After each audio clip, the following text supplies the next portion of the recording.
SSC steno 2022 के skill test में अभी एक क्वेरी और सामने आई है। बहुत से ऐसे स्टूडेंट हैं, चाहे वो आपके हिंदी स्ट्रीम के हो, चाहे वो आपके इंग्लिश स्ट्रीम के हो, उन्होंने ये कहा है इंग्लिश वालों की स्पेशली कि सर मेरी स्पेलिंग गलत हो जाती है। और हिंदी वालों में भी कुछ स्टूडेंट ने कहा है कि सर एग्जैक्ट कुछ वर्ड्स ऐसे होते हैं जिनका एग्जैक्ट जो बिल्कुल शुद्ध जिस तरीके से लिखा जाता है वो किस तरीके से लिखे, कहाँ से ये सारी चीज़ें हम देखें। तो यहाँ पर मैं सबसे पहले बताता हूँ इंग्लिश वालों के लिए, अभी हिंदी वालों के लिए मैं आपको बताऊँगा। तो जितने भी इंग्लिश वाले स्टूडेंट हैं, देखो आपके लिए क्या है कि या तो आप एक काम करो कि भाई एडिटोरियल जो आपका रहता है वो पढ़ो, या जो आपकी डिक्टेशन में वो है वो पढ़ो। लेकिन एडिटोरियल पढ़ने का टाइम तो है नहीं न्यूज़पेपर वाला। तो अभी आप क्या काम करो कि जो भी आपकी इंग्लिश में डिक्टेशन की बुक आती है, जैसे आपका कैलाश चंद्र होगी, तो आप उस बुक से क्या करो कि जो भी उसमें इंग्लिश में आपकी पूरी लिखी रहती है डिक्टेशन, तो इंग्लिश में मेन मेन जो आपके वर्ड्स हैं वहाँ से वो सारे पिक करो।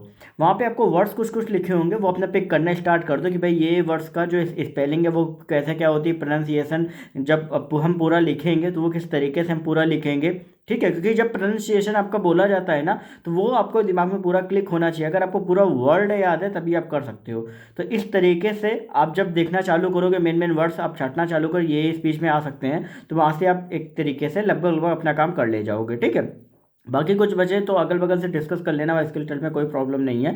ठीक है, दूसरी चीज़ ये आती है कि भाई जो हिंदी के स्टूडेंट है, तो हिंदी के स्टूडेंट क्या करें, आपके पास सिंपल तरीका है कि आप कुछ ना करो। आप देखो, अब आप लोग क्या है कि बुक वगैरह से जो आपकी रामधारी की बुक आती है उसमें देखोगे भी, लेकिन हो सकता है कि उसमें आपका कहीं ना कहीं थोड़ा एक दो वर्ड आपके में भी गलत दिए गए हो, क्योंकि इंग्लिश में तो प्रोनाउंसिएशन से आप चेक कर सकते हो, ऑनलाइन भी चेक कर सकते हो, लेकिन हिंदी में थोड़ा मुश्किल हो जाता है। तो इसमें क्या करो, जो न्यूज़पेपर आपका रहता है, जो आपका डेली मॉर्निंग में आता होगा सबके घर में, तो वहाँ पे बीच में जो संपादकी जो होती है, जो मैंने बताई है कि ग्रेड सी के जितने स्टूडेंट हैं वहाँ से वर्ड उठा उठा के उनके प्रैक्टिस करें। तो वो जो संपादकी आती है ना, ठीक है, तो वो संपादकीय को आप पढ़ो। ठीक है, जब आप पढ़ोगे ना, तो वो क्या रहता है कि एक एक वहाँ पे पूरा एकदम शुद्ध आपके जो भी वर्ड्स होते हैं वो सारे लिखे होते हैं, जितने भी हिंदी के लिखे हैं ना, सारे शुद्ध वर्ड आपके पूरे लिखे होते हैं। ठीक है, बाकी पेपर में नहीं हो, लेकिन वो संपादकीय जो होता है वो एक पर्टिकुलर एक पर्सन वहाँ पे पूरा लिखता है उसको। ठीक है, तो उसमें कोई भी गलती आपकी नहीं होती है। तो ये चीज़ें आप सभी ध्यान रखो, वो आप एक बार पढ़ोगे लगभग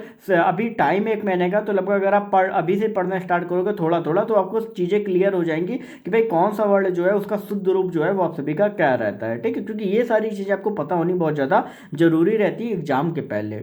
क्योंकि जब मैं देता था उस टाइम पे भी मैंने भी यही किया था, क्योंकि कुछ चीज़ें मुझे लगता था कि शायद मैं गलत लिखता हूँ, ऐसा रहता है वैसा रहता है, जैसे छोटे छोटे आपका वर्ड आता है तो उसको किस तरीके से लिखना है, तो वो चीज़ें आपकी वहाँ से पता लग जाएंगी कि भाई किस किस तरीके से। और वहाँ पंचुएशन वगैरह भी, हालांकि वो आपका कॉमा वगैरह का आपका इतना एरर काउंट है नहीं। ठीक है, जैसा 2019 के बाद से स्टूडेंट ने बताया कि नहीं यार सर हट गया 19-20 से, तो अब वो आपके लिए और ज़्यादा आसान हो गया। लेकिन कुछ वर्ड ऐसे होते हैं जहाँ पे बिंदी लगानी है, जैसे आपका हाय कहाँ पे, हाय में ऊपर जो बिंदी लगती है वो कहाँ पे लगानी है, ठीक है, कहाँ कहाँ पे चंद बिंदी, वो सारी चीज़ें आपको एडिटोरियल जो आपको संपादकीय जो आप पढ़ोगे हिंदी वाले, ठीक है, वहाँ से आपको पूरा क्लियर हो जाएगा। ठीक है, बाकी अगर इसके अलावा भी कोई डाउट है तो इंस्टाग्राम पर सरकारी नौकरी वाले बाबा टाइप करके पूछ सकते हो। टेलीग्राम ग्रुप ज्वाइन कर लेना, डिस्क्रिप्शन में लिंक है, चैनल को सब्सक्राइब करके बेल नोटिफिकेशन आइकन ऑल पे कर लेना। ठीक है।